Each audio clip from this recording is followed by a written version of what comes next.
সবাইকে শুভকামনা জানিয়ে শুরু করতেছি।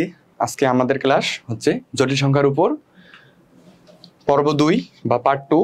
আমি আছি তোমাদের সাথে Aslam Habib, applied mathematics, Dhaka University. তো গত ক্লাসে আমরা আসলে কি কি আলোচনা করছিলাম? গত ক্লাসে আসলে আমরা পড়ছিলাম আই কি, যে একটা কাল্পনিক সংখ্যা কি, যে আই কি, আই এর পাওয়ার কখন কি হলে কোনটা হবে, আই এর পাওয়ার 1 হলে কি হবে, আই এর পাওয়ার 2 হলে কি হবে, 3 হলে কি হবে, 4 হলে কি হবে, এরকম আমরা র্যান্ডম শিখছি। এবং আরেকটা জিনিস আমরা শিখছি যে আই এর পাওয়ার আমি যদি 4 দ্বারা ভাগ করি, আমার দিন শেষে যদি ভাগশেষ 0 হয়, তাহলে ওইটা পাওয়ার আমার সম্পূর্ণ 1 হয়। তারপর আমরা শিখছি যে আসলে আমি যদি আই এর পাওয়ারের 4টা ক্রমিক নাম্বার যোগ করি 4টা পদ, তাহলে আমি মোট ওই 4টা পদের যোগফল আসলে আমি 0 পাবো। আমরা এতটুকু শিখছি।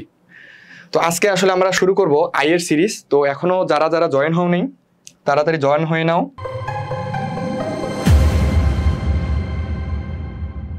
তো আসলে আমরা একটু প্রিভিয়াস লেকচারটা আলোচনা করি যে আমরা গত ক্লাসে কি পড়ছিলাম। আমরা গত ক্লাসে পড়ছিলাম যে কাল্পনিক সংখ্যা কি, কাল্পনিক সংখ্যা কি। তারপর আমরা কাল্পনিক সংখ্যা জানতাম যে হচ্ছে আমার আই। তারপরে আমরা এটা দেখছিলাম যে আই এর পাওয়ার নির্ণয়, আই এর পাওয়ার নির্ণয়, এটা আমরা কিন্তু এগুলো গত ক্লাসে শিখছিলাম যে কাল্পনিক সংখ্যা কি, কাল্পনিক সংখ্যা হচ্ছে আই। তারপরে আমরা শিখছিলাম যে আই এর পাওয়ার নির্ণয় বা কাল্পনিক সংখ্যার পাওয়ার নির্ণয়। ইভেন আমরা আরেকটা শিখছিলাম যে আই এর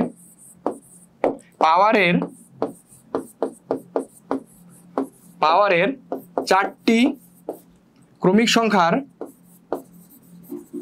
ক্রমিক পদের যোগফল 0 হবে। আমরা এতটুকু জানছিলাম। তো এখনো আমরা যারা জয়েন হইনি তাড়াতাড়ি জয়েন হয়নি, আমরা আজকের ক্লাসটা খুব তাড়াতাড়ি শুরু করে দিব। তো আমরা কিন্তু গত ক্লাসে এগুলো পড়ছিলাম যে কি ফার্স্ট ক্লাস আমাদের জটিল সংখ্যার পার্ট 1-এ। আমি কিন্তু প্রিভিয়াস আলোচনা এখনো আছি যে গত ক্লাসে আমরা পড়ছিলাম বা গত শুক্রবারে আমরা কিন্তু পড়ছিলাম যে কাল্পনিক সংখ্যা কি।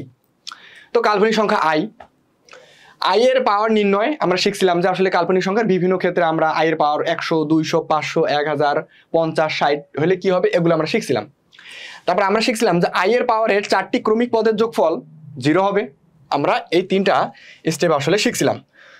তো এখন আমরা যারা জয়েন হয়নি তাড়াতাড়ি জয়েন হয়নি, আজকে ক্লাসটা আমরা তাড়াতাড়ি শুরু করে দিব। আমার ক্লাসকে আমার কথা কি আসলে ঠিকঠাকভাবে শোনা যাচ্ছে কিনা একটু কমেন্টে জানাও, যেহেতু আজকে একটু গলার সমস্যা। সো ভয়েসটা একটু হয়তো তোমাদের কাছে একটু খারাপ লাগতে পারে, একটু মানায় নিও সবাই। আচ্ছা, আরবি রাশেদ ভাইয়া কেমন আছেন? আলহামদুলিল্লাহ ভাইয়া, তুমি কেমন আছো?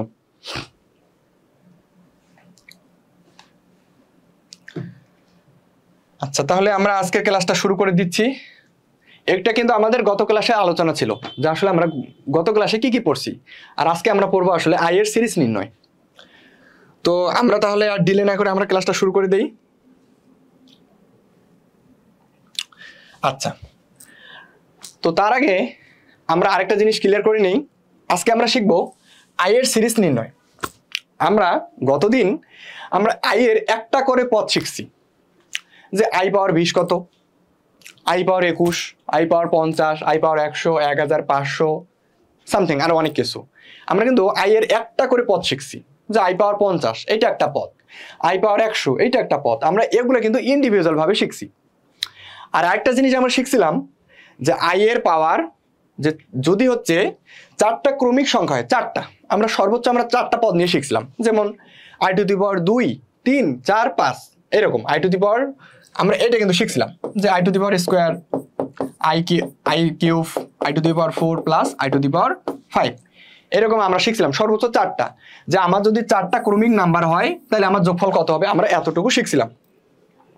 কিন্তু আজকে আমরা এখন যদি আমাদের অধিক হয়, এমন হইতে পারে যে আমার 50টা পদ আছে, 100টা পদ আছে, 200টা পদ আছে, 500টা পদ আছে, 1000টা পদ আছে, এতগুলো সংখ্যা আমরা কিভাবে যোগ করব, এইটা হচ্ছে আজকে আমাদের টপিক। সেটা হচ্ছে আই এর সিরিজ নির্ণয়।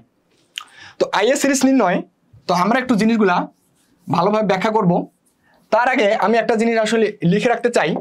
আমরা কিন্তু গত ক্লাসে এই এতটুকু জানতাম যে কোন একটা সংখ্যা যদি 4 দ্বারা বিভাজ্য হয় এবং ভাগশেষ যদি 0 হয়, কোন একটা সংখ্যা যদি 4 দ্বারা বিভাজ্য হয় এবং ভাগশেষ যদি 0 হয়, তাহলে ওই সংখ্যাটার আমার হচ্ছে মানটা ডিরেক্ট 1 হবে। যেমন i⁴n, এই i⁴n আমার n এর ভ্যালু যে কোনো কিছু হইতে পারে। যদি আমার এটা 4 দ্বারা বিভাজ্য হয় এবং ভাগশেষটা যদি 0 হয়, তাহলে আমি কিন্তু বলতে পারি i⁴n এর মানটা হচ্ছে 1। এই এতটুকু ভ্যালু আমাদের জানা লাগবে, এতটুকু জিনিস আমাদের জানা লাগবে।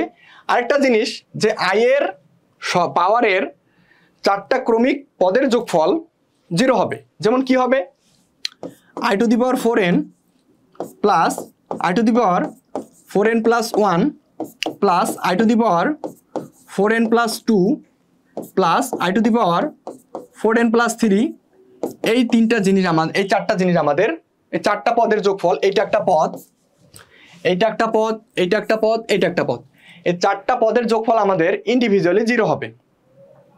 আমরা গত ক্লাস পর্যন্ত এতটুকু শিখছিলাম। এই যে আমাদের এতটুকু কিন্তু আজকের কনসেপ্টটা লাগবে। আমরা যখন i এর সিরিজটা বের করব বা i এর সিরিজ হিসাব করব, আমাদের এই জিনিসগুলো জানা দরকার। যে i⁴n মানে হচ্ছে 1, মানে কোন একটা সংখ্যাকে আমি যদি 4 দ্বারা ভাগ করি, ভাগ করার পর আমি যদি ভাগশেষ 0 পাই, এবং তাহলে ওই সংখ্যাটার মান বা ওই পার্টটা যতই থাক, সেটা 1000 থাক, সেটা হচ্ছে যাই থাক, সেটা আমার 1 হবে। যদি আমি 4 দ্বারা ভাগ করার পর যদি ভাগশেষ আমি 0 পাই, তাহলে ডিরেক্ট ওই i এর পাওয়ার আমার হবে 1 বা ওই মানটা হবে 1। এবং আমি যদি 4টা ক্রমিক পূর্ণ সংখ্যা নেই, 4টা ক্রমিক পূর্ণ সংখ্যা, এটা আমার 4 দ্বারা বিভাজ্য হইতেও পারে, না হইতে পারে, কিন্তু আমার ক্রমিক যদি 4টা পূর্ণ সংখ্যা হয়, ক্রমিক, যেমন আমি যদি 1 নেই, তাহলে 1 2 3 4, আমি যদি 5 থেকে শুরু করি, তাহলে 5 6 7 8, এরকম 4টা i এর পদের যোগফল বা পাওয়ারের যোগফল আমার কি হবে, 0 হবে। আমরা এতটুকু জানতাম।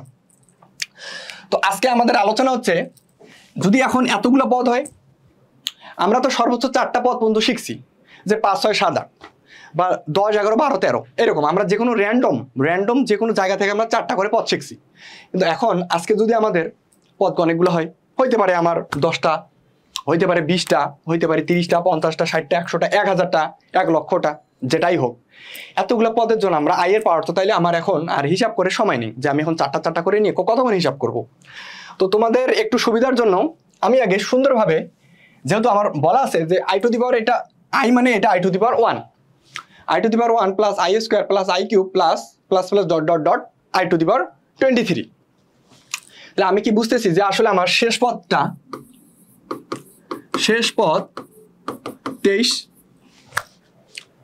বলা যাবে, কারণ এটা আমার একটা সিরিজ বা ধারা। আমরা যারা 9 10-এ পড়ে আসছি, তাহলে আমরা অ্যাটলিস্ট এতটুকুর সাথে আমরা পরিচিত যে এটা একটা ধারা। এবং এইটারকে আমি বলতে পারি যে এটার প্রথম পদ, এটা আমার প্রথম পদ হবে 1, কারণ আমার i এর পাওয়ারটা আছে 1, তাহলে প্রথম পদটা হবে আমার 1, শেষ পদটা হবে আমার 23তম পদ, আর প্রথম পদটা হবে আমার হচ্ছে প্রথম পদ, আর শেষতম পদটা হচ্ছে আমার 23তম পদ। তো এখন আমি কি, এখন আমি একটু তোমাদের সুবিধার জন্য আমি করছি কি, আমি 23টা পদকে সুন্দরভাবে লিখছি। এই যে এই 23টা পদকে আমি সুন্দরভাবে লিখছি, কিন্তু আমার কথা হচ্ছে যে এইভাবে তো আসলে ম্যাথ সলভ করা কোনো প্রপার ওয়ে না, এটা হচ্ছে একটা ভুল সিদ্ধান্ত। কেন? আজকে আমার এই কোশ্চেনে 23টা পর্যন্ত আছে, যদি 100টা থাকতো তাহলে কি আমি এখন পুরো বোর্ডটা ফিল আপ করবো, 100 পর্যন্ত লিখবো? যদি 1000টা থাকতো, যদি 5000টা থাকতো, তাহলে তো আমার এইভাবে ধীরে ধীরে ধরে ধরে লেখা তো সম্ভব না। তো আমরা এখন আগে এইটা শিখবো, তারপর আমরা 2টা মেথড দিয়ে করব। তো আমি কি বলতে পারি যে 1 2 3 4 4টা ক্রমিক পূর্ণ সংখ্যা, তাহলে আমি কি বলবো যে 1 থেকে 4 এই পর্যন্ত আমার যোগফলটা 0 হবে?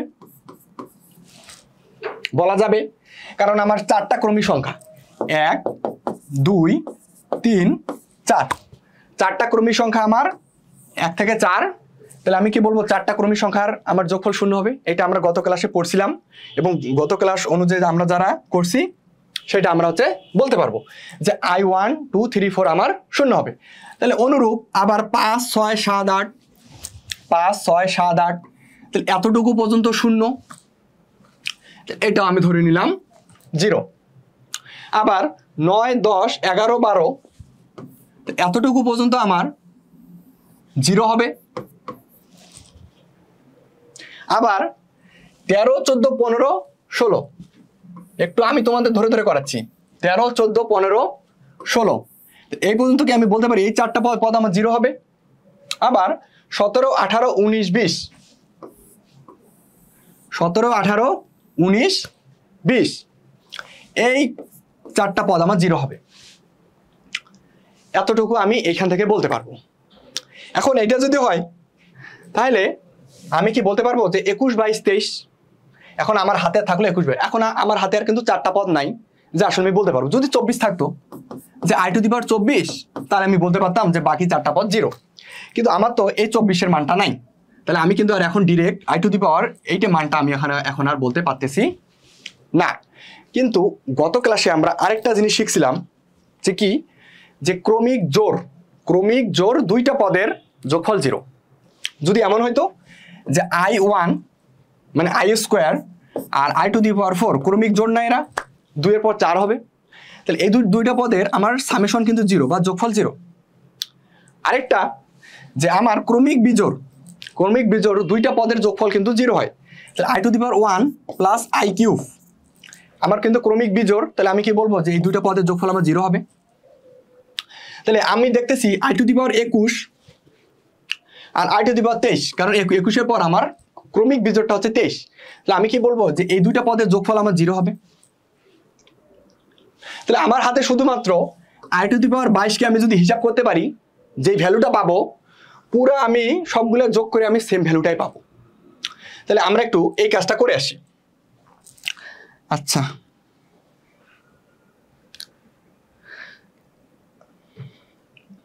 ভাইয়া ক্লাস কখন শুরু হয়েছে? ভাইয়া একটু আগে শুরু হয়েছে, লেট হওয়ার কিছু নাই, আমরা তেমন কিছু এখনো পড়ি নাই। আচ্ছা, তাহলে আমার হাতে শুধু i⁴ থাকতেছে। এখন এই i⁴ আমি একটু হিসাব করব। কিভাবে হিসাব করা যায়? আমি কি লিখতে পারি i⁴ প্লাস i⁴, তাহলে 20 আমি কিন্তু এইভাবে লিখতে পারি যে 4 × 5 প্লাস i²। এখন এটা যেহেতু আমার 4 দ্বারা বিভাজ্য, তাহলে অবভিয়াসলি এটা 1 হবে বা এটা, আচ্ছা 20 কে তো এইভাবে লেখে না, সরি 20 কে তো এইভাবে লিখবো না, এটা তো ইনটু হবে, সরি এটা একটু ইনটু হবে, এইভাবে তো 20 কে লেখা যায় না। ওকে, তাহলে এইটার মানটা আমার 1 হবে, আর i² ভ্যালুটা আমি জানি -1, তাহলে 1 × -1, তাহলে দিন শেষে কিন্তু -1 হয়। এই যে আমরা আমি এই সিরিজটার যে আমি যদি 1 থেকে শুরু করি, যে i⁴ 1, 2, 3, 4, 5, 6, 7, 8, 9, 10 এইভাবে আমার 23 পর্যন্ত যদি যাই, তাহলে আমার অ্যান্সারটা আসে -1। কিন্তু আমরা এইভাবে তো আর হিসাব করতে পারি না। কেন? এটা তো আমার 23টা পর্যন্ত ছিল, এখন যদি আমার 100টা হইতো, 500টা হইতো, 200টা হইতো, তখন আমি কি এইভাবে আর হিসাব করতাম? তাহলে এটা তো আমার হচ্ছে ভুল একটা, মানে এটা হবে, কিন্তু এইভাবে তো আমি খুব 10টা, 15টা, 20টা, সর্বোচ্চ 20টা পর্যন্ত আমি এইভাবে ভিজুয়ালাইজ করে করতে পারবো। এখন আমার যদি 500টা দিয়ে দেয়, 1000টা দিয়ে দেয়, তখন তো আমি আর এইভাবে আমার জন্য করাটা টাফ হয়ে যাবে, তখন তো আমার পুরো বোর্ডটাই ফিল আপ হয়ে যাবে, আর একটা কোশ্চেন করতে তো আমার 1 ঘন্টা লাগবে। কিন্তু আমি তো চাই এই একটা কোশ্চেন আমি 1 মিনিটে সলভ করব, বা 1 মিনিটের কম সময় আমি সলভ করবো, কারণ আমার এগুলো কোশ্চেন তো আমার এমসিকিউতে আসে, আর এমসিকিউতে আমরা তো 1 মিনিটে বেশি সময় পাই না। তো চলো তাহলে একটু এই ক্লাসটা এই ম্যাথটা একটু সলভ করি। আচ্ছা, আজকে আমার একটু গলার সমস্যা, তোমরা একটু মানায় নিও সবাই। আচ্ছা, তো এই ম্যাথটা আমরা একটু সলভ করব। তাহলে কিভাবে সলভ করবো, আমি একটু ম্যাথটা আরেকবার লিখতেছি। লিখি। ম্যাথটা আমাদের কি ছিল? ম্যাথটা ছিল i² i³ প্লাস i⁴ কি ছিল? i⁴, তাহলে কি হবে? i², এটা ছিল আমাদের কিন্তু ম্যাথটা, তাই না? এটা কিন্তু আমাদের ম্যাথটা ছিল। তো আমরা এটা কি বুঝতেছি যে এটা আমাদের একটা ধারা। আচ্ছা, আমরা একটু সলভ করব, খুব ঠান্ডা মাথায় আমরা একটু সলভ করবো। জিনিসটা আমাদের জানা দরকার, এটা ফেমাস একটা এমসিকিউ, এটা এমসিকিউতে খুব আসে। তো আমি কি বুঝতেছি যে 1, 2, 3 এরকম ... 23 পর্যন্ত, আমি কি বুঝতেছি যে এইটা থেকে এইটা পার্থক্য আমার 1, এটা আমার একটা সমান্তর ধারায় আছে বা একটা স্বাভাবিক সংখ্যায় আছে, এটা থেকে আমার এটা পার্থক্য 1, এরকম করে আমার প্রতিটা পার্থক্য 1 1 করে চলবে। তো আমি চাচ্ছি যে এটা যেহেতু আমার একটা সমান্তর ধারা, তো আমরা 9-10 সকলে পড়ে আসছি যে একটা সমান্তর ধারায় আমরা কতটি পদ আছে এটা কিন্তু আমরা বের করতে পারি। যে একটা সমান্তর ধারায় আসলে কতগুলা পদ আছে, আমি যদি প্রথম পদটা জানি, আমি যদি দ্বিতীয় পদটা জানি সর্বোচ্চ, আর আমি যদি শেষ পদটা জানি, এবং যদি বলা থাকে যে এটা আমার একটা সমান্তর ধারা, তাহলে আমরা কিন্তু আসলে লাস্ট অবধি কতগুলো পদ আছে আমরা কিন্তু এটা বুঝতে পারি, বা আমরা সূত্রের সাহায্যে এটা করি। তো আমরা সেম জিনিসটা আমরা সূত্রের সাহায্যে করব। তো কি করব, তাহলে আমরা একটু সলভ করি। তাহলে আমরা কিন্তু কতগুলো পদ আছে, পদ সংখ্যার সূত্র কিন্তু আমরা এটা জানি যে প্রথম পদ না শেষ পদ, আগে তো শেষ পদ, যে শেষ পদ মাইনাস প্রথম পদ ডিভাইডেড বাই কিন্তু পার্থক্য। আমি একটু বাংলা ভাষায় লিখি, সেটা হচ্ছে পার্থক্য। যে আসলে প্রথম পদটা থেকে দ্বিতীয় পদটার পার্থক্য কত, দ্বিতীয় পদ থেকে তৃতীয় পদের পার্থক্য কত বাই পার্থক্য, সেই পার্থক্য হচ্ছে এটা। এখন যদি আমার পার্থক্য যদি 1 হয় তাহলে আমি এখানে 1 বসাবো, পার্থক্য যদি আমার 2 হয় আমি 2 বসাবো, আমার যদি 3 করে হয় 3 করে বসাবো, কারণ এটা একটা সমান্তর ধারা। সমান্তর ধারায় আমরা কিন্তু পার্থক্য বা অন্তর নেই, আমরা যেটাই শিখছি বাংলা ভাষা সবই একই, প্লাস 1 তো আমার শেষ পদটা কত 23 লেখা যাবে। আমার প্রথম পদটা কত 1, কারণ এই যে i টু দি পাওয়ার 1, তাহলে আমি কি লিখবো, এটা 1। আমার পার্থক্য কত করে আছে, 1 এর পর 2, 2 এর পর 3, তার মানে আমার পার্থক্য কিন্তু 1 করে আছে, 1 প্লাস 1। তাহলে আসলে আমার 22 প্লাস 1, দিন শেষে কিন্তু আমার হিসাব হয় 23। তাহলে আসলে আমার এখানে 23টি পদ আছে, 23টি পদ আছে। আমরা কি এতটুকু ক্লিয়ার যে আসলে আমার এটা 23টি পদ আছে? এখন যদি 23টা পদ হয় তাহলে আমরা কি করব? এখন কথা হচ্ছে যে আমাদের 23টা পদ আছে, এখন এই 23টা পদ নিয়ে আমরা কি করব? আচ্ছা, আমরা একটু এই 23টা পদকে কি আমি এইভাবে লিখতে পারি না? আমি একটু এখানে সলভ করাচ্ছি, একটু দেখো সবাই। 23টা পদ আছে, তো 23টা পদকে আমি কিভাবে সলভ করাবো? আচ্ছা, আমি একটু নেক্সট স্টেপে, আচ্ছা আমি কি বলতে পারি যে আসলে 23টি পদ আছে, এটা যদি লিখতে পারি তাহলে আমি কি বলবো যে 23কে এইভাবে হিসাব না করে আমি কি এটা লিখতে পারবো 20 প্লাস 3। এখন 20 কি আমার একটা 4 দ্বারা বিভাজ্য না? তাহলে আমি কি বলবো যে প্রথম থেকে 20টা পদের যোগফল 0, কারণ আমি কি বলবো 4 × 5, মানে আমি যদি 4টা করে পদ নেই, 4টা করে পদকে যদি একটা করে জোড়া ধরি, তাহলে আমি কি বলতে পারবো যে প্রথম থেকে 5টা জোড়া, মানে 4টা করে পদকে একটা করে জোড়া ধরছি, 2টা করে না কিন্তু 4টা করে পদকে একটা করে জোড়া ধরছি, ধরে এইরকম 5টা জোড়াকে কি আমি বলতে পারবো যে আসলে এদের যোগফল 0? তাহলে এদের যোগফল যদি 0 হয় তাহলে আমার আর হাতে থাকবে 3টা পদ, শেষ 3টা পদ। তো আমি কি এইভাবে বলতে পারি যে না, শেষ 3টা পদ আমি হিসাব করব না, কারণ আমার জন্য একটু ঝামেলা হচ্ছে, কারণ i টু দি পাওয়ার 22 এর হিসাব আমি করব না। এটা যদি না করে কি আমি তাহলে কি এটা বলতে পারি যে আসলে আমি শেষ, মানে প্রথম 3টা পদ বাদ দিয়ে আমি শেষ 20টা পদ নিচ্ছি? তো আমি কি এটা এইভাবে তাহলে লিখতে পারি যে না, আমি এটা এইভাবে করব না, না করে আমি প্রথম 3টা পদ নিব আর বাকি শেষ 20টা পদ নিব। এই বাকি শেষ 20টা পদ কিন্তু আমার কর্মিক সংখ্যা হবে। যেহেতু আমার কর্মিক সংখ্যা, তাহলে আমি কি বলবো যে আমি যদি 4টা করে পদকে একটা করে জোড়া ধরি, তাহলে আমার 5টা জোড়ার জন্য আমি 0 পাবো। তাহলে আমার আর হাতে থাকে 3টা পদ। 3টে পদ কি? তাহলে আমরা একটু ম্যাথটা দেখি। তাহলে আমার হাতে আর আছে 3টা পদ, তিনটা পদ কি? একটা i টু দি পাওয়ার 1, একটা i টু দি পাওয়ার 2, একটা i কিউব। তাহলে আমি কি এখন বলবো যে i1 i² i কিউব? কারণ এখন অনেকে বলতে পারো যে ভাই আপনি কেন এটা করলেন, আপনি শেষ 3টা পদ কেন নিলেন না, আপনি প্রথম 3টা পদকে রাখে কেন শেষ 20টা পদ নিলেন? কারণ আমি যদি শেষ 3টা পদ নিতাম তাহলে আমার কিন্তু হয়তো 21, 22, 23। এখন আমরা তো 21, 22, 23-এর হিসাবটা একটু ঝামেলা না, মানে 22-এর হিসাবটা একটু বড়, আমরা চাচ্ছি আমরা একটু ছোট ছোট হিসাব করব। তো আমি যদি প্রথম 3টা পদকে বাদ দিয়ে শেষ যদি 20টা পদ নেই, ওই 20টা পদও কিন্তু ক্রমিক বিজোড় মানে হচ্ছে জোড় সংখ্যা বা হচ্ছে ক্রমিক সংখ্যা হচ্ছে। তো এই ক্রমিক সংখ্যায় আমি কিন্তু 4টা করে পদকে যদি একটা করে জোড়া ধরি তাহলে আমার 5টা জোড়া কিন্তু শূন্য হবে।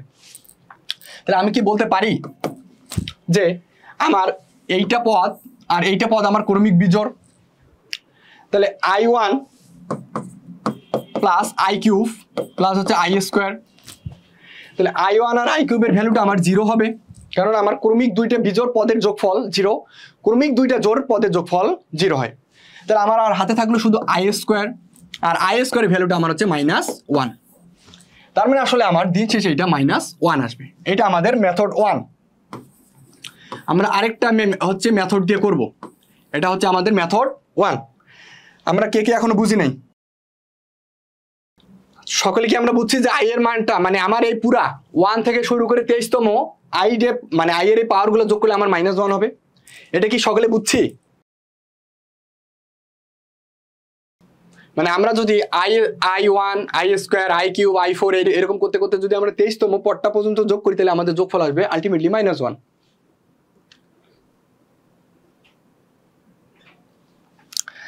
আচ্ছা ভাইয়া, শেষ জায়গাটা বলতে ভাইয়া তুমি একটু দেখো। আচ্ছা আমি আরেকবার বলি, ভাইয়া তোমার পদ সংখ্যা কিন্তু 23টা আছে। তো আমি যদি প্রথম 3টা পদকে নেই আর বাকি 20টা পদকে যদি এই দিকে রাখি, মানে আমি আসলে 4 থেকে শুরু করছি। তোমাদের একটু কোশ্চেনটা দেখাই। এই যে আমি যদি আসলে 4 থেকে শুরু করে প্রথম যদি 3টা পদ বাদ দেই তাহলে 4, 5, 6, 7 একটা জোড়া, 8, 9, 10, 11 একটা জোড়া, 12, 13, 14, 15 এরকম আমি যদি 4টা পদকে একটা করে জোড়া ধরি তাহলে আমার 5টা জোড়ার যোগফল কিন্তু 0 হবে। এই যে তোমার 23 পর্যন্ত চলবে। এখন আমি যদি শুরু থেকে 3টা পদ নেই তাহলে 21, 22, 23 তখন কিন্তু আমার লাস্ট 3টা পদ 21, 22, 23 থাকে। তো 21, 22, 23-এর হিসাবটা আমার একটু ঝামেলা, কারণ একটু বড় পদ। তো আমি চাচ্ছিলাম যে যেহেতু আমাদের রেঞ্জের জানা আছে i⁻1 এর মান কত, i স্কোয়ারের মান কত, i কিউবের মান কত, i⁻4 এর মান কত, আমাদের কিন্তু এতটুকু জানা আছে। এই জানা থাকার কারণে আমি শুরুগুলো একটু নিব, কারণ আমার এগুলা হিসাব করতে মানে সুবিধা কম, মানে সুবিধা বেশি ঝামেলা কম। তো তাহলে আমি বাকি 20টা পদ আমার যেহেতু ক্রমিক মানে ক্রমিক সংখ্যা, তাহলে এরকম 5টা জোড়া আমার কিন্তু শূন্য হবে, কারণ আমার i এর মানে আমি যদি ওকে 4 দ্বারা ভাগ করি, 20কে যদি 4 দ্বারা ভাগ করি তাহলে কিন্তু আমার ভাগশেষ 0 হয়। তার মানে আমার ওগুলার যোগফল আসলে 0 হবে, মানে সম্পূর্ণটা 0। তো আমি ওইখান থেকে হিসাব করলাম যে আসলে আমার তাহলে আমি প্রথম 3টা পদকে বাদ দিলাম, বাকি 20টা পদের যোগফল কিন্তু আমি 0 পাবো আলটিমেটলি। তো বাকি আমার হাতে থাকে 3টা পদ। 3টা পদ কি i1, i2, i3। এখন আমি আরেকটা কিন্তু জিনিস জানি যে কি, যে ক্রমিক দুইটা বিজোড় পদের যোগফল 0 অথবা ক্রমিক দুইটা জোড় পদের যোগফল 0। তাহলে 1 আর 3 যেহেতু ক্রমিক দুইটা বিজোড়, তাহলে আমি বলতে পারি এই দুইটা যোগফল আমার 0 আসবে প্লাস i স্কোয়ার। আর i স্কোয়ারের ভ্যালু কিন্তু আমরা সবাই জানি কি -1। তাহলে আসলে তোমরা i1, i2, i3 এরকম করে হিসাব করতে করতে i⁻23 পর্যন্ত তোমরা যা হিসাব করে পাবা এইরকম করে হিসাব করলেও আসলে সেম জিনিসটা আসবে, তাহলে এর মানটা আসবে -1। ওকে, ক্লিয়ার? আচ্ছা, আমরা মেথড 2 দিয়ে এখন করব। আমাদের মেথড 1 গেছে, আমরা একটা ম্যাথ আবার আরেকটা মেথড দিয়ে করব। তো আমাদের এখন হবে মেথড 2। এখন হবে কি মেথড 2। আমরা এতক্ষণ একটা মেথড দিয়ে করলাম, এখন আমরা আরেকটা মেথড দিয়ে করব, মেথড 2। তো এটা কিন্তু আমাদের পরীক্ষার জন্য না, মানে এটা শুধু আমাদের এমসিকিউর জন্য শর্টকাট। এটা কিন্তু কেউ আমরা পরীক্ষায় অ্যাপ্লাই করব না। আমরা মেথড 1 পরীক্ষা সৃজনশীলে লিখবো, যদি কখনো ক নাম্বার কোনো কোশ্চেনে আসে তাহলে আমরা মেথড 1 লিখবো, আর মেথড 2 আমরা শুধু এমসিকিউর জন্য মনে রাখবো যাতে আমাদের আরো শর্টকাট হয়। তো শর্টকাটটা কি? শর্টকাটটা হচ্ছে এটা হচ্ছে আমাদের মুখস্থ মান বা মুখস্থ রাখবো সবাই। মুখস্থটা কি? শেষ পদটাকে i এর শেষ পাওয়ারটাকে i এর শেষ পাওয়ারকে 4 দ্বারা ভাগ করে, i এর শেষ পাওয়ারকে 4 দ্বারা ভাগ করে 4 দ্বারা ভাগ করে ভাগশেষ যত হবে, ভাগশেষ যত হবে, ভাগশেষ যত হবে প্রথম থেকে ততটি পদ নিব, ততটি পদ নিব। অর্থাৎ আই এর শেষ পাওয়ার কি বা শেষ সংখ্যাকে বা শেষ পদটা, যে আই এর আমার শেষ পাওয়ারকে 4 দ্বারা ভাগ করে ভাগশেষ যত হবে প্রথম থেকে আমি ততটি পদ নেব। এটা কিন্তু আমার সৃজনশীলের জন্য না, এটা জাস্ট আমার এমসিকিউর জন্য শর্টকাট একটা, এটা কিন্তু কোনো রুলস না, জাস্ট আমাদের এটা এমসিকিউর জন্য একটা শর্টকাট, যে আই এর শেষ পাওয়ারকে 4 দ্বারা ভাগ করে ভাগশেষ যত হবে প্রথম থেকে আমি ততটি পদ নিব। তো আমরা একটু ম্যাথটাকে দেখব যে আসলে আমাদের ম্যাথটা কি আছে, I1 I2 I3, তাহলে আসলে আমার শেষ পদটা কিন্তু I to the power 23, I to the power 23। তাহলে আমি কিন্তু বলছি যে আই এর শেষ পদটাকে, যে আই এর শেষ পাওয়ারকে বা শেষ পদটাকে 4 দ্বারা ভাগ করে ভাগশেষ যত হবে প্রথম থেকে আমি ততটি পদ নিব। তাহলে আমার আসলে আই এর শেষ পদটা বা শেষ পাওয়ারটা আছে I টু দি পাওয়ার 23। তো এইটাকে আমি এখন 4 দ্বারা ভাগ করব, ভাগ করে যত হবে আমি প্রথম থেকে ততটি পদ নিব। তো আমি এখন যদি 4কে 23 দ্বারা ভাগ করি, তো এই ভাগটা তো আমাদের সকলেরই জানা, 20 হবে। আসলে আমার ভাগশেষ থাকে 3, ভাগশেষ থাকে 3। তাহলে আমি প্রথম থেকে ততটি পদ নিব। যেহেতু আমার ভাগশেষ 3, তাহলে আমি তাহলে বলবো যে আমি তাহলে প্রথম থেকে 3টা পদ নিব। তাহলে আমার প্রথম থেকে তাহলে আসে 3টা পদ, কি আসে? তাহলে আমার প্রথম 3টা পদ, এইটা একটা পদ, এইটা একটা পদ, আবার এইটা একটা পদ। তাহলে আমার প্রথম 3টা পদ কি আসে? আই মানে I to the power 1, I square, I cube. তাহলে আমি তাহলে একটু হিসাব করি, তাহলে আমার প্রথম থেকে 3টা পদ কি আসে? প্রথম 3টি পদ কি আসবে? I1, I square, I cube. আর এইটা তো আমরা শিখলামই যে এর মানটা হবে -1।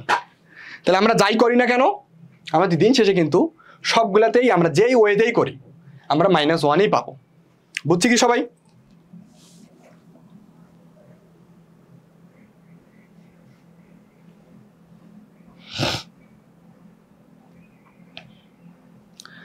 আচ্ছা শামীম মিয়া ভাই, I1 I2 I3 মান বলছিলা 0 তো হয় ভাইয়া, 0 কেন হবে ভাইয়া? তো তুমি একটু বলো। আমি তোমাদের বলছিলাম যে ক্রমিক দুইটা জোড় সংখ্যার যোগফল 0, ক্রমিক 2টা বিজোড় সংখ্যার যোগফল 0, অথবা ক্রমিক 4টা তোমার হচ্ছে পদের যোগফল 0। ক্রমিক 4টা হয় তুমি ক্রমিক 2টা জোড় নাও, নয়তো ক্রমিক 2টা বিজোড় নাও, তুমি যেটা নাও 0 পাবা। নয়তো ক্রমিক 4টা 1 2 3 4 5 6 7 8 এরকম 4টা করে নিয়ে যোগফল যা হবে 0 হবে। ওকে, ক্লিয়ার? সবাই যেহেতু বুঝছে, তাহলে আমরা হচ্ছে নেক্সট ম্যাথটা করব। আমাদের নেক্সট ম্যাথটা বলা আছে I cube, I to the power 5, I to the power 7, I to the power 55। আসলে যে আমি যদি একটা 3 থেকে শুরু করি, 3, 3-এর পর 5, 5-এর পর 7, 7-এর পর 9, তারপরে কত 11, 13 এরকম করে করতে করতে করতে আমি 55 পর্যন্ত আসবো। তাহলে ফার্স্ট অফ অল আমাকে আগে বুঝতে হবে যে এটা আমার একটা সমান্তর সিরিজ বা সমান্তর ধারা। এখন যেহেতু সমান্তর ধারা, তাহলে আমি কি বুঝতেছি যে 3-এর পর যেহেতু 5, 5-এর পর যেহেতু 7, 7-এর পর যেহেতু 9, এরকম করে চলুক, এরকম করে 55 পর্যন্ত চলবে। আমি কি বুঝতেছি যে প্রথম পদ থেকে দ্বিতীয় পদ বা দ্বিতীয় পদ থেকে প্রথম পদের আমার অন্তরটা 2 বা পার্থক্য 2, এটা 2, এটা 2। তাহলে আমি কি বুঝতেছি যে এটা আমার একটা সমান্তর ধারা যার পার্থক্য আমার 2। তো আমরা আগে আসলে বুঝবো যে 3-এর পর যদি 5 হয়, 5-এর পর যদি 7 হয়, 7-এর পর যদি 9 হয়, এরকম 55 পর্যন্ত যাইতে আসলে কতগুলো পদ আছে, যে এইখানে আসলে এই সিরিজটাতে আসলে কতগুলো পদ আছে। আমরা আগে ফার্স্ট অফ অল এটা পদ সংখ্যাটা বের করে নিব। তো আমরা যদি পদ সংখ্যাটা বের করি, তাহলে আমাদের পদ সংখ্যা কি আসে? তো আমরা এটা সলিউশন করতেছি যে পদ সংখ্যা কি হবে? শেষ পদ মাইনাস প্রথম পদ। আমি আরেকবার লিখি, শেষ পদ মাইনাস প্রথম পদ বাই পার্থক্য। এখানে কিন্তু পার্থক্য হবে, হ্যাঁ, পার্থক্য প্লাস 1। তাহলে আমার শেষ পদটা কত? 55। আমার প্রথম পদটা কত? 3। আমার পার্থক্য কত করে আছে 2 করে প্লাস 1। তো এটা কত হয় 55 থেকে 3 বাদ দিলে মনে হয় 52, 55 মাইনাস 3 বাই 2। আচ্ছা, তো 26 প্লাস 1। তাহলে আসলে আমি 26 প্লাস 1 আকারে একটু লিখি। কেন লিখব 26? আচ্ছা, তো আসলে এরকম করে, আচ্ছা 27 লিখি। 27কে আমরা একটু 4 দ্বারা ভাগ করব। 4 দ্বারা ভাগ করি তো 27 4 দ্বারা তাহলে ভাগ করি, তাহলে কত হয় 24, 6 ভাগশেষ 3। ভাগশেষ 3, অবভিয়াসলি এটা ভাগশেষ 3 হবে। তাহলে আমরা কিন্তু জানি যে আসলে ভাগশেষ যত হবে প্রথম থেকে আমরা ততটা পদ নিব। ভাগশেষ যত হবে প্রথম থেকে আমরা ততটা পদ নিব। তাহলে আমি কি নিব i cube, i to the power 5, i to the power 7 হিসাব করলে আমি যা পাবো এরকম করে 55 পর্যন্ত হিসাব করলে কিন্তু আমি সেম মানটাই পাবো। তাহলে এখন আমি তাহলে কি নিব i cube, i to the power 5, i to the power 7। এখন আমরা একটু হিসাবটা দেখব। আচ্ছা, এটা কি আমার, এই যে আমি যদি 3 আর 5 এর মধ্যে এখন হিসাব করি, তাহলে আমি কি বলবো না যে এইটা আমার ক্রমিক বিজোড়? বলা যাবে না যে এটা আমার কি ক্রমিক বিজোড়? তাহলে যেহেতু ক্রমিক বিজোড় হয় তাহলে এইটা আমার 0 হবে। তাহলে আমার হাতে শুধু থাকলো i টু দি পাওয়ার 7। আচ্ছা, এখন i টু দি পাওয়ার 7 যদি আমি হিসাব না করে আমি আরেকটু হিসাবটাকে একটু সহজ করি। 7 হিসাব করব না, আমি আরো একটু ছোট হিসাব করব। আমি আরেকটু ছোট হিসাব করতে চাই। তাহলে i cube, i to the power 5, i to the power 7। আচ্ছা, 5 এর পর 7 হয়, তাহলে আমি কি বলবো 5 আর 7 ক্রমিক বিজোড়। তাহলে আমি কি বলবো, তাহলে এই দুইটা পদের যোগফল আমার আলটিমেটলি 0 হবে। তাহলে আমার হাতে শুধু থাকে i কিউব প্লাস 0। আর আমরা সবাই i কিউবের ভ্যালুটা জানি, সেটা কত মাইনাস i। i কিউবের ভ্যালু হবে কি মাইনাস i। তো এখন তোমরা বলতে পারো যে ভাই আপনি কেন ছোট জিনিসগুলোকে হচ্ছে নিয়ে হিসাব করতেছেন? কারণ আমি i to the power 1, i square, i cube, i to the power 4 এই 4টা জিনিস কিন্তু আমার মুখস্থ মান, বা আমি জানি। হিসাব করলে তো অবভিয়াসলি মানগুলো আসবে, কিন্তু এগুলো কিন্তু আমাদের হচ্ছে সচরাচর মুখস্থ থাকে। এই মুখস্থ থাকার কারণে আমি সবসময় ছোট জিনিসগুলোকে নিব। কারণ 5 আর 7 হিসাব করলে আমার শূন্যই হবে। তাহলে আমি 3 আর 5 না নিয়ে আমি 5 আর 7 করি, তাহলে আমার হিসাবটা আরো সুবিধা হয়। তাহলে আসলে এর মানটা হবে কত মাইনাস i। এটা হবে অ্যান্সার। ওকে, ক্লিয়ার ভাইয়া? তো এইটা নিয়ে আমরা থাকতে চাচ্ছি না, আমরা নেক্সট ম্যাথে চলে যাই। নেক্সট ম্যাথ চলে যাই। এটা কি লিখছে? এটা তো হয় নাই, এটা ভুল লিখছে সবাই। আচ্ছা, এইটা কেউ তুলিও না, এটা ভুল লিখছে, এটা হয় নাই। এটা একটা করে ইনটু হবে, এগুলো একটা করে ইনটু হবে। আচ্ছা, এগুলো প্লাস হবে না, এগুলো ইনটু হবে। আসলে আমি একটু ব্যাপারটাকে ঠিক লিখি, এটা একটু ভুল লিখছে, এটা ভুল আছে, এটা কেউ লিখবা না।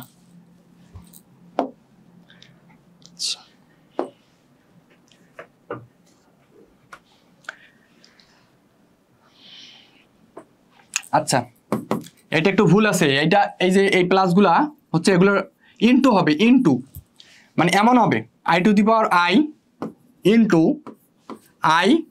i square into i cube into dot dot dot i 37।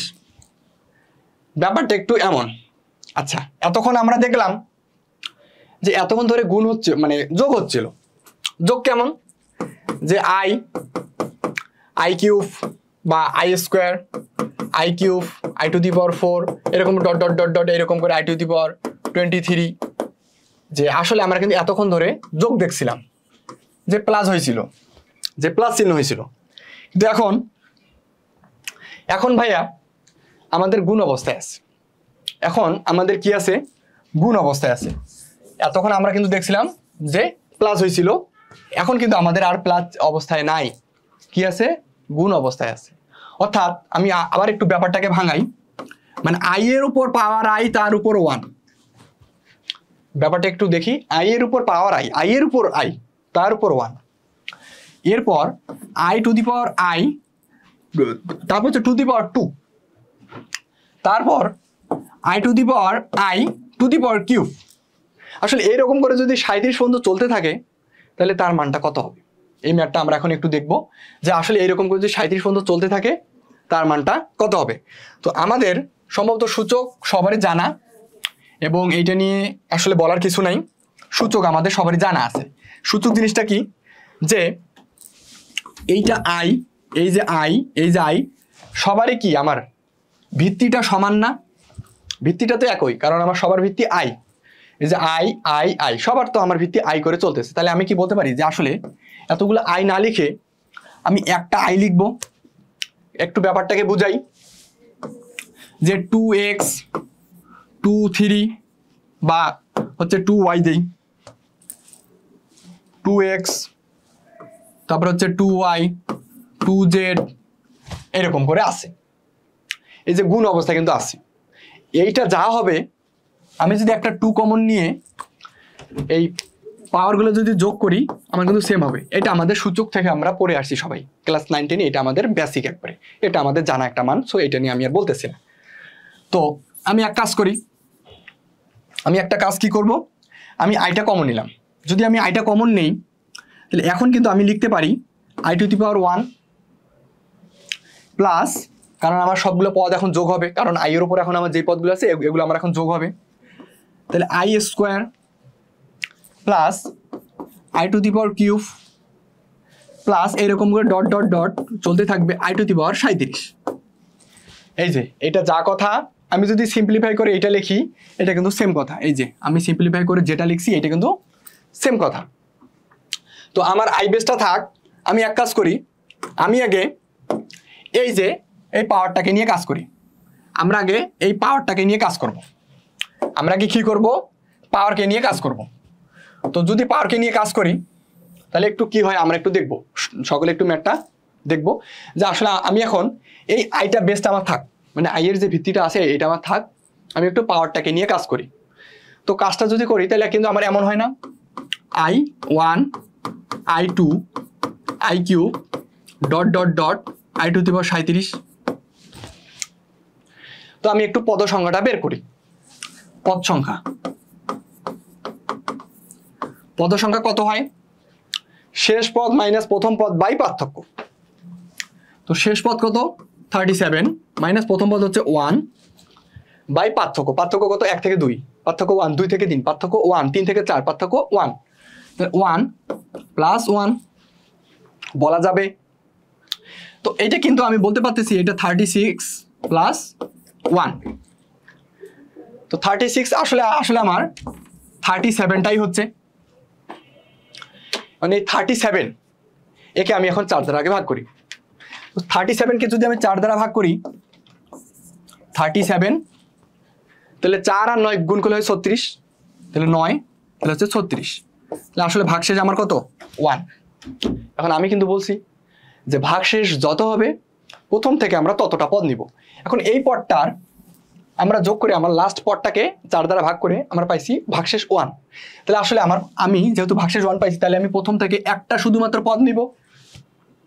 তো প্রথম পদটা আছে আমার কি i1 মানে i, তাহলে প্রথম পদটা আমি i, তাহলে আমি এটাকে কি লিখতে পারি, আমার আগের একটা i ছিল, আর এই যে পাওয়ারের সিরিজটাকে আমি হিসাব করে আমি শুধু একটা পদ মাত্র নিব হিসাবের সুবিধার জন্য। তাহলে i to the power i, এই i to the power i এর মানটা আসলে আমি তোমাদের এখনো পড়াই নাই।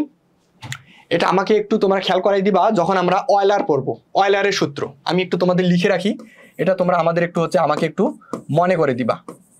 অয়লার সূত্র, অয়লারের সূত্র, এই অয়লারের সূত্র থেকে এইটা একটা আসে যে এটা একটু তোমরা আপাতত মুখস্থ রাখো যে i to the power i এর মানটা হচ্ছে e টু দি পাওয়ার মানে e to the power minus pi by 2, e to the power minus pi by 2। এটা তোমরা একটু সকলে মুখস্থ রাখবা।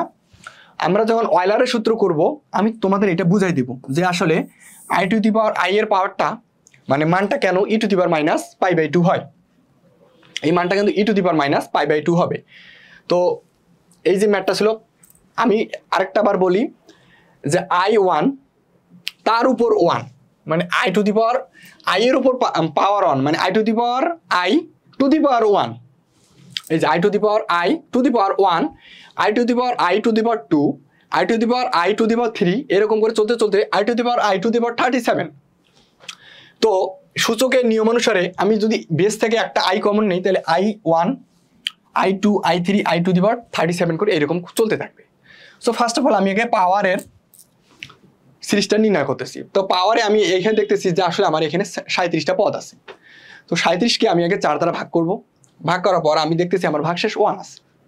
তো এই পাওয়ারটার জন্য, এই পাওয়ারের সিরিজটার জন্য আমি প্রথম থেকে তাহলে একটা মাত্র পদ দিব, কারণ যেহেতু আমার ভাগশেষ 1। আসলে প্রথম পদটা আমার I টু দি পাওয়ার 1 মানে I। তাহলে আমার আগের একটা ছিল I, আর পাওয়ার থেকে আমি একটা পাইছি I, তাহলে I to the power I। এই I to the power I এর মানটা হয় e to the power minus π/2। এটা আমরা অয়েলারের যখন সূত্র পড়বো, আমি তোমাদের যখন জটিল সংখ্যার হচ্ছে আমরা কিছুদিন পরে পড়বো বা কয়েকটা ক্লাস পরে আমরা পড়বো যে অয়েলারের সূত্র। যখন আমরা অয়েলারের সূত্র পড়বো তখন আমরা এটা আসলে বুঝবো যে আসলে I to the power I এর পাওয়ারটা কেন e to the power minus π/2 হয়। বুঝছি সকলে? সকলে একটু কমেন্ট করে জানাও আমরা এই ম্যাথটা বুঝছি কিনা। তাহলে আসলে আমার এর মানটা হবে e to the power minus π/2। এটা হবে আমার অ্যান্সার। অ্যান্সার আমার কি হবে? e to the power minus π/2।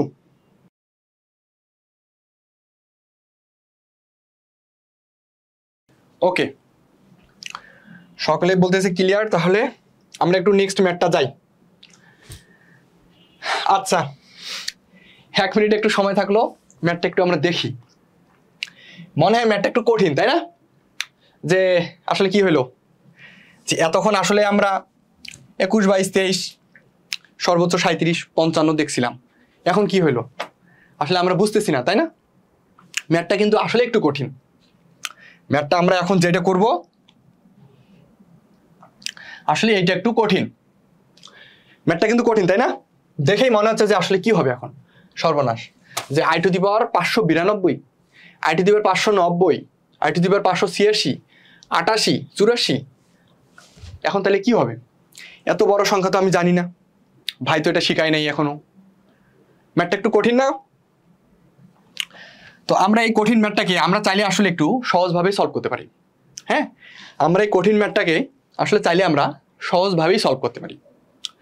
কিভাবে ম্যাথটা আমরা একটু দেখব। এটা কিন্তু আমি যদি বলি একটা ইম্পর্টেন্ট ম্যাথ। ম্যাথটা দেখতে কঠিন কিন্তু আসলে সহজ। ম্যাথটা দেখতে কঠিন মানে আমার ফার্স্ট অফ অল আমাদের দেখে মনে হচ্ছে যে আসলে আমি তো এটা আর পারবো না, আমার এখন আউট অফ রেঞ্জ, আমি তো আর পারবো না, বাদ দিলাম আমি। মানে পরীক্ষা যদি এই ম্যাথটা আসে, আমার বিশ্বাস যে ম্যাক্সিমামই তোমরা যতই মানে ভালো পড়ো, তোমরা এই ম্যাথটা দেখলে আগে ফার্স্ট অফ অল বাদ দিবা। তোমরা আসলে চিন্তাই করবে না যে ম্যাথটা সহজ আছে। তোমরা দেখছো যে আমি তো এতগুলো পড়ি নাই, তাহলে বা তোমার ফার্স্ট অফ অল তোমার ম্যাক্সিমাম 90% স্টুডেন্ট তোমরা কিন্তু এই কাজটাই করবা। কিন্তু আসলে ম্যাথটাকে যদি আমরা একটু জাস্ট লজিক দিয়ে চিন্তা করি, কিন্তু ম্যাথটা তোমার হচ্ছে তোমাদের এই ম্যাথটা সলভ করতে আসলে 30 সেকেন্ডও লাগবে না, মানে হাফ মিনিটও লাগবে না ম্যাথটা যদি আমরা সলভ করি। ওকে,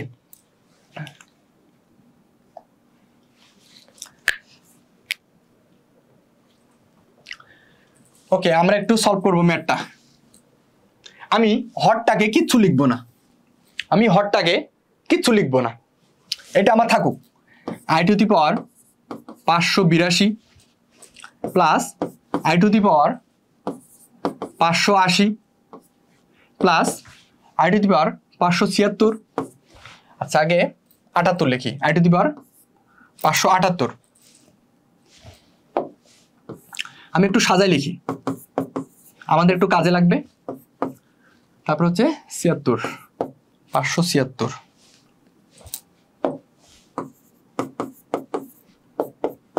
I টু দি পাওয়ার 574। ওকে, আমি একটু সাজাই লিখলাম, মানে 82 পর 80, তারপর 78, তারপর 76, তারপর 74। আমি এইটা একটু সাজাই লিখছি হরটা। আচ্ছা, এটা কি আমি একটু লক্ষ্য যদি করি, আছে আমার হাতে 592, আমার হাতে কি আছে I টু দি পাওয়ার 592। এখন I টু দি পাওয়ার 592 আছে, আমি একটা কাজ করি তো, আমি কি এইটাকে এইভাবে লিখতে পারি যে I to the power 582 into I to the power 10। I to the power 592 আছে, এটা কি আমি লিখতে পারি যে I to the power 582 into I to the power 10। তারপর আছে আমার 90। আমি একটু লবটাকে নিয়ে কাজ করতেছি, I টু দি পাওয়ার 590। তো এই I টু দি পাওয়ার 590 কি আমি বলতে পারি যে I to the power 580 into i⁻10 বলা যাবে। তো আমি আর লিখতেছি না, দেখো আছে 86 থেকে যদি আমি 10 বাদ দেই তাহলে হবে কিন্তু 76। দেখো 76 আছে। আবার আছে 88, আমি যদি 88 থেকে 10 বাদ দিই তাহলে কিন্তু 78 হবে। আবার আছে 74 থেকে যদি আমি 10 বাদ দিই তাহলে হবে, মানে আছে 84 থেকে যদি আমি 10 বাদ দিই তাহলে হবে 74। তাহলে আমি কি দেখতেছি যে আসলে এই প্রতিটার সাথে একটা i⁻10 গুণ অবস্থায় আছে। তাহলে আমি যদি একটা i⁻10 কমন নিয়ে নেই, দেখো এই যে এই 592 কে আমি এটাকে ভাঙাইলাম i⁻82, মানে 582 ইন্টু i⁻10। তাহলে এই যে দুইটা পদ থেকে যদি আমি i⁻10টা কমন নেই তাহলে কিন্তু আমি বলতে পারি আর আমার থাকবে i⁻582। তাহলে আমার হাতে কিন্তু থাকবে i⁻582 প্লাস দিলাম, কারণ আমার প্লাস চিহ্ন আছে। আবার i⁻590 একটু হিসাবটা করি। 590 এইটাকে আমি ভাঙাইতে পারি 80 ইন্টু 10। i⁻10টা আমি নিয়ে নিচ্ছি, এটা আমি নিয়ে নিচ্ছি। তাহলে আমার আর হাতে থাকে 580। তাহলে কি আমি লিখতে পারি i⁻580। অনুরূপভাবে এই আমি যদি এই যে এইটা থেকে যদি 10 বের করে নেই তাহলে কিন্তু আমার আর থাকবে 578। i⁻578 সিমিলার হিসাব করতেছি। আবার আমি যদি এইটা থেকে 86 থেকে যদি আমি 10 নিয়ে নেই তাহলে আমার থাকবে আর i⁻576 প্লাস আমি এটাকে একটু ক্রস করতেছি 76। আর যদি আমি আর তো নাই মানে, তাই না? আচ্ছা 84 আছে। i⁻84 থেকে যদি আমি 10 বের করে নিই তাহলে কিন্তু আমার 74 থাকবে। তাহলে i⁻574 ওকে প্লাস 2। এই যে আমার এই প্লাস 2টা আছে, তাহলে প্লাস 2টা লিখলাম। আমি কি একটু দেখতেছি যে এই যে 82, 80, 78, 76 আর এটা হচ্ছে 74 হবে। এটা 74। আবার 82, 80, 78, 76, 74। তাহলে আমি কি বলবো, এটা উপর নিচ বাদ যাবে। তাহলে আমার হাতে শুধু থাকে i⁻10 প্লাস 2। আবার i⁻10 কে আমি এইভাবে লিখতে পারি i⁻8 into i² plus 2। i⁻8 যেহেতু আমার 4 দ্বারা বিভাজ্য, 4 দুগুণে 8, তার মানে আমি কি বলতে পারি যে শুধুমাত্র আমার i² থাকবে, তার সাথে একটা প্লাস 2 থাকবে। আবার i² এর মান আমি জানি -1, তাহলে -1 প্লাস 2, -1 প্লাস 2, তাহলে কিন্তু আমি বলতে পারি 1। আসলে এত বড় ম্যাথের অ্যান্সারটা শুধু হবে 1। এই ম্যাথটার অ্যান্সারটা শুধু হবে 1। এটা আমাদের অ্যান্সার। বুঝছি কি সকলেই? এটা আমাদের অ্যান্সার। সকলে একটু বলো তো আমরা বুঝছি কিনা।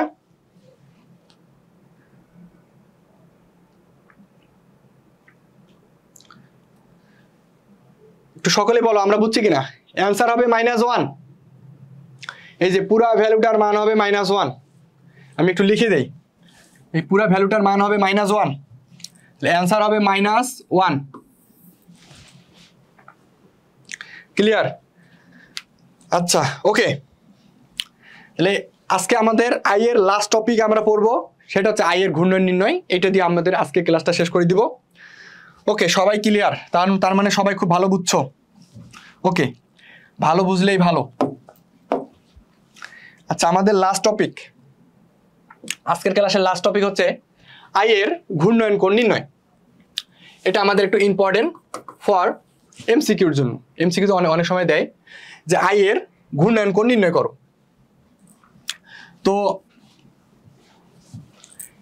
আমি একটা কথা লিখছি, কোনো সংখ্যাকে আই দ্বারা গুণ করলে তার 90 ডিগ্রি কোণে ঘুরে যায়। ব্যাপারটাকে এখন আমরা অনেকে মানতে চাচ্ছি না যে কেন, হুট করে কেন এমন হবে যে কোনো সংখ্যাকে আই দ্বারা গুণ করলে তা কেন 90 ডিগ্রি কোণে ঘুরে যায়। আসলে আমরা এই চিন্তাগুলো কখনো করিনি যে আসলে যে কোনো একটা সংখ্যাকে যে গুণ করলে, আই দ্বারা গুণ করলে, কোনো একটা বাস্তব সংখ্যা 5, 10, 15, 20 যা হইতে পারে, কোনো একটা রিয়েল নাম্বারকে আমি যদি আই দ্বারা গুণ করি তাহলে আসলে ওই সংখ্যাটা আমার 90 ডিগ্রি কোণে ঘুরে যায়। এই চিন্তাগুলো আমরা আসলে কখনো করা হয়নি বা আমরা করি নাই। তো আমরা একটু দেখব, আমরা একটা সরলরেখা ড্র করি। সরলরেখা একটা ড্র করতেছি, ধরলাম এটা 0। এগুলো আমরা কখনো চিন্তা করিনি একটু চিন্তাটা করব আজকে। আছে কি 0, তো আমি এইখানে একটা লিখছি +5, আর আমি এইখানে লিখছি -5। 0 সরলরেখা আমি একটা ড্র করছি, এগুলো আমার হচ্ছে সবাই ক্লাস 6 7 এগুলো আমরা শিখছি যে সরলরেখা আমি একটা ড্র করছি, 0 লিখছি আমার হচ্ছে সেন্টার পয়েন্ট 0, একটা লিখছি আমি হচ্ছে +5 বা +5, একটা আমি লিখছি -5 বা -5। তো আসলে আমি +5 থেকে আমি -5 যাইতে চাই, তাহলে কিভাবে যাব? আচ্ছা একটু ব্যাপারটাকে লক্ষ্য করব। আচ্ছা -5 যা কথা, আমি যদি লিখি যে 5 × i², কেন? কারণ আমরা সবাই জানি i² মানটা আমার -1। তাহলে আমি আরেকটু তোমাদের বুঝাই বলতেছি, -5 আছে, রাইট? -5 কি আমি এইভাবে লিখতে পারি 5 × -1, আর আমার -1 এর মান হচ্ছে i², তাহলে আমি কি লিখতে পারি 5i²। তাহলে আমি যদি এই সংখ্যাটা থেকে এই সংখ্যা আসতে চাই, তাহলে আমি কি বলবো যে আমি তাহলে i² দ্বারা গুণ করব, i² দ্বারা গুণ হবে। এখন আমরা একটু ঐকিক নিয়মে আসি, আমরা একটু কি করব, আমি তাহলে এই সংখ্যাটা কি আমার, এই কোণটা কি আমার 180 ডিগ্রি না, বা 180 ডিগ্রি কোণ না? তাহলে এইটিকে আমি বলবো এটা আমার 180 ডিগ্রি কোণ। এটা যদি হয় তাহলে আমরা একটু ঐকিক নিয়মে আসি, তাহলে আমি কি বলতে পারি যে i² দ্বারা ভাগ করলে বা গুণ করলে 180 ডিগ্রি কোণে ঘুরে যায়, মানে i² মানে হচ্ছে 2 দ্বারা, বা i² লিখি, i² দ্বারা, বা আমি এটা হচ্ছে লিখি কারণ আর আমি লিখতে চাচ্ছি না, তাহলে আমি কি লিখতে পারি যে i² মানে 2। আসলে 2 দ্বারা গুণ করলে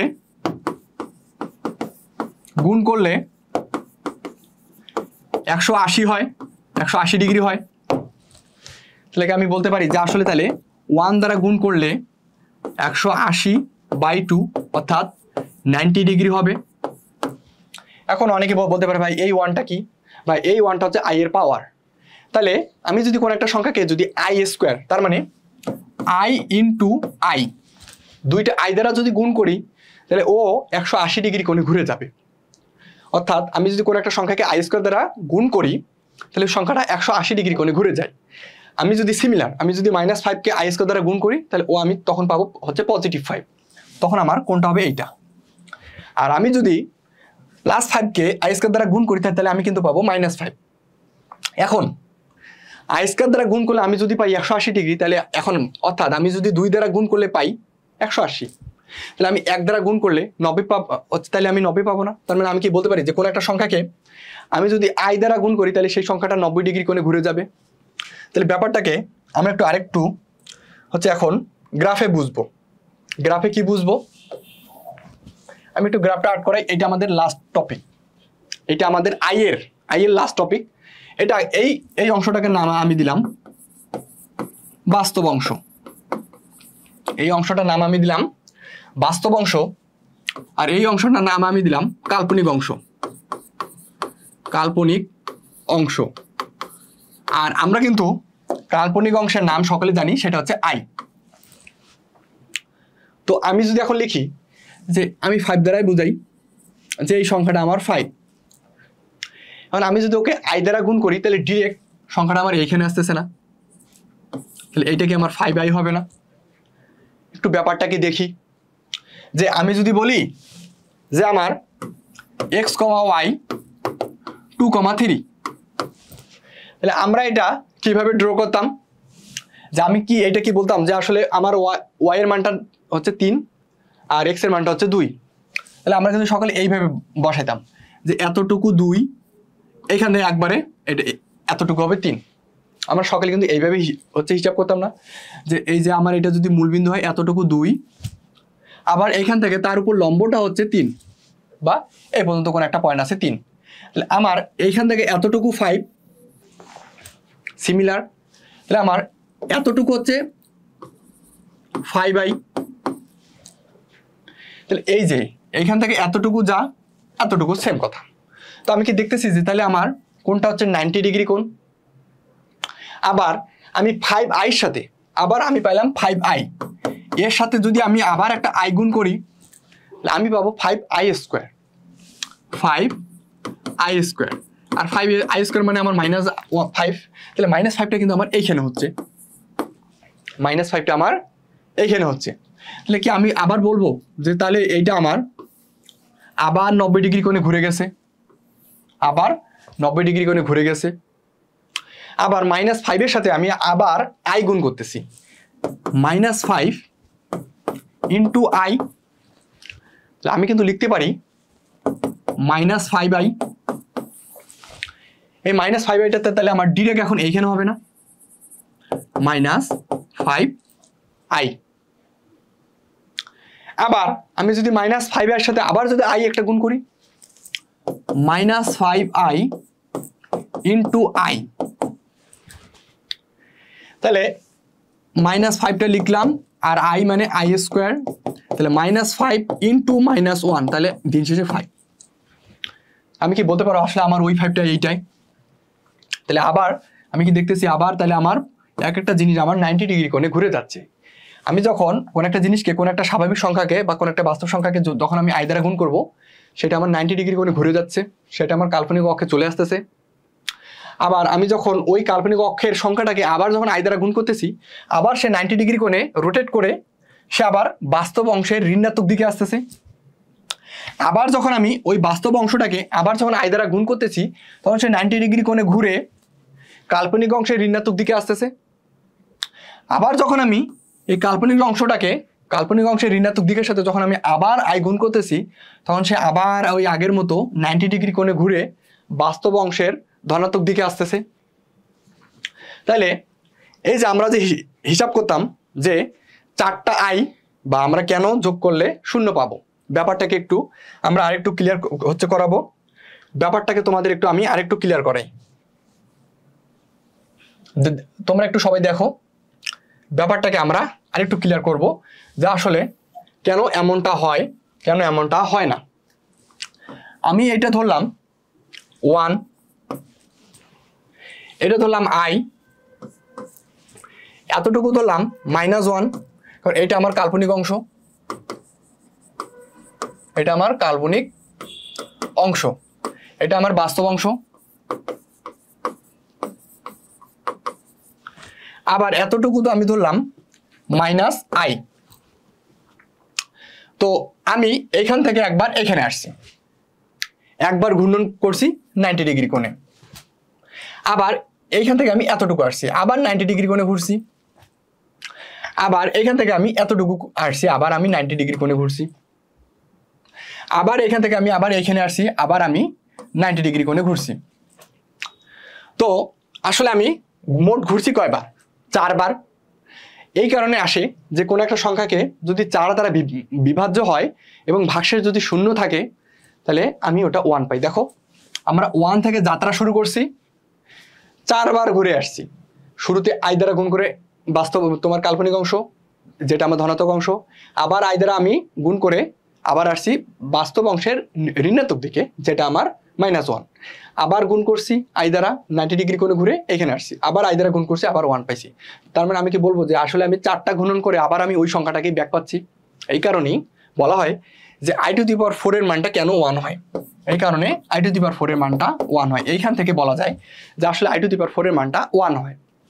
যে আমার যদি কোনো একটা সংখ্যা যদি 4 দ্বারা বিভাজ্য হয় এবং ভাগশেষ যদি 0 হয় তাহলে আমি ওর মানটা ডিরেক্ট 1 আসলে এইখান থেকে বলতে পারি। আবার আরেকটা কিন্তু আমরা জিনিস শিখছিলাম না যে আমরা 4টা ক্রমিক সংখ্যার যোগফল কেন 0 পাই। একটু ব্যাপারটাকে আমি এইখান থেকে ক্লিয়ার করব, তোমাদের ব্যাপারটাকে একটু এখান থেকে ক্লিয়ার করব। দেখো ফার্স্ট অফ অল আমি কিন্তু 1 নিছি, বলা যাবে তো প্লাস i বলা যাবে প্লাস -1 মানে প্লাস কিন্তু আসলে আছে -1, তাহলে প্লাস মাইনাসে -1। আমি এখন 4টায় যোগ করব হচ্ছে -i। এখন আমি কি দেখতেছি যে আসলে আমার যোগফলটা 0 হবে। তাহলে এইখান থেকে বলা যায় যে 4টা ক্রমিক সংখ্যার যোগফল আসলে 0। এখন আমরা যদি অনেকে এইটা মানতে না চাই তাহলে আমরা ব্যাপারটাকে আরেকবার একটু দেখি। আমরা 1 এর মান কত জানি? i⁴। আমরা 1 এর মান কি জানি? আমি তাহলে 1 এর জায়গায় কি লিখতে পারবো? i⁴, কারণ আমি জানি i⁴ এর মান আমার 1। আবার i, তার মানে i⁴1, i মানে i⁴1। আবার -1 এর মান আমি কিন্তু বলতে পারি i² বলা যাবে। আবার -i এর মান কিন্তু আমি জানি i³ মানে আমি কিন্তু জানি -i এর মান কিন্তু আমি জানি i³। তাহলে আমি জিনিসটাকে একটু সাজাই লিখি, i⁴1, i⁴2, i⁴3, i⁴4, ultimately কিন্তু আমি 0ই পাবো। আসলে আলটিমেটলি তোমরা যেভাবেই যাও তোমরা আসলে 0ই পাবা। এই যে এইখান থেকে বলা যায় যে i এর আমি যদি 4টা ক্রমিক সংখ্যা যোগফল নিই তাহলে আমি 0 পাবো। আর এইখান থেকে বলা যায় যে i⁴ এর মানটা কেন 1 হয়। এই যে 4টা ঘূর্ণন 90 ডিগ্রি কোণে এইভাবেই ঘুরবে। এটা হচ্ছে i এর ঘূর্ণন নির্ণয়। এই কারণে আমাদের বলা হয়েছে যে কোন একটা সংখ্যাকে, কোন একটা স্বাভাবিক সংখ্যা, কোন একটা বাস্তব সংখ্যাকে আমি যদি i দ্বারা গুণ করি তাহলে ওই সংখ্যাটা আসলে 90 ডিগ্রি কোণে ঘুরে যায়। সবাই কি ক্লিয়ার?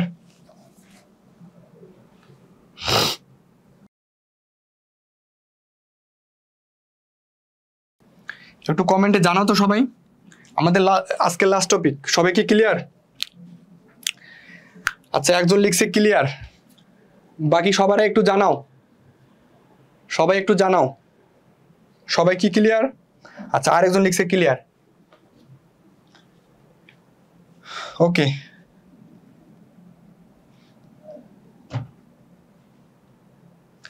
সবাই লিখছে ক্লিয়ার, তার মানে আমরা সবাই বুঝছি। তো তোমাদের জন্য শুভকামনা। আজকের ক্লাস আমাদের এই পর্যন্তই। নেক্সট দিন আমরা পড়বো জটিল সংখ্যা থেকে। আমরা কিন্তু এখনো জটিল সংখ্যা বলি নেই। আমরা জটিল সংখ্যার একটা অংশ পড়ছি, সেটা হচ্ছে কাল্পনিক অংশ। জটিল সংখ্যার কিন্তু আমি তোমাদের বলে রাখি, জটিল সংখ্যা 2টা অংশ, একটা বাস্তব অংশ, একটা কাল্পনিক অংশ। বাস্তব আর কাল্পনিক মিলেই কিন্তু তৈরি জটিল সংখ্যা। তো জটিল সংখ্যার আমরা একটা অংশ পড়ছি, সেটা হচ্ছে কাল্পনিক অংশ। কালকের ক্লাস 6টা 30 মিনিটে আমরা ইনশাল্লাহ সবাই আমরা থাকবো, উপস্থিত থাকবো, আমরা লাইভ ক্লাস করব। কালকে 6টা 30 মিনিটে আমাদের জটিল সংখ্যার উপর পার্ট 3 বা জটিল সংখ্যা নিয়ে আমরা আলোচনা শুরু করব। আমি তোমাদের সাথে আছি Aslam Habib, applied mathematics, Dhaka University. চেষ্টা করব তোমাদের যে আমাদের যে আসলে সমস্যাগুলো কোথায় হয় ম্যাথের। অনেকে আছে ভাইয়া আমি ম্যাথটা বুঝছি ভাই, আমার 2 দিন পর মনে হারাই যায়। অনেকে আছে ভাই আমি ম্যাথটা বুঝি না, ও অনেকে করে কি মুখস্থ করে রাখে দেয়, পরীক্ষা অবধি শুধু মুখস্থ থাকে, তারপর পরীক্ষার পর ভুলে যায়। তো ওভারঅল তোমাদের এই সমস্যাগুলোর কথা চিন্তা করে আমি চেষ্টা করতেছি তোমাদের যাতে বেসটা ক্লিয়ার থাকে, যাতে তোমাদের এটা লং টাইম তোমরা এগুলো সার্ভাইভ করতে পারো, যাতে তোমাদের এগুলো অনেকদিন ধরে মনে থাকে যে না আমি এটা একটা পড়ছিলাম, এই জিনিসটা আসলে এইভাবে হয়। এই কারণে আমি চেষ্টা করতেছি তোমাদের খুব শূন্য থেকে শুরু করানোর, খুব শূন্য থেকে বুঝাই দেওয়ার। সবার জন্য শুভকামনা, তোমরা সবাই ভালো থাকবা। কালকে আমাদের সন্ধ্যা 6টা 30 মিনিটে দেখা হচ্ছে। আমি তোমাদের সাথে থাকতেছি Aslam Habib, applied mathematics, Dhaka University. সবাই ভালো থাকবা, সুস্থ থাকবা, আল্লাহ হাফেজ।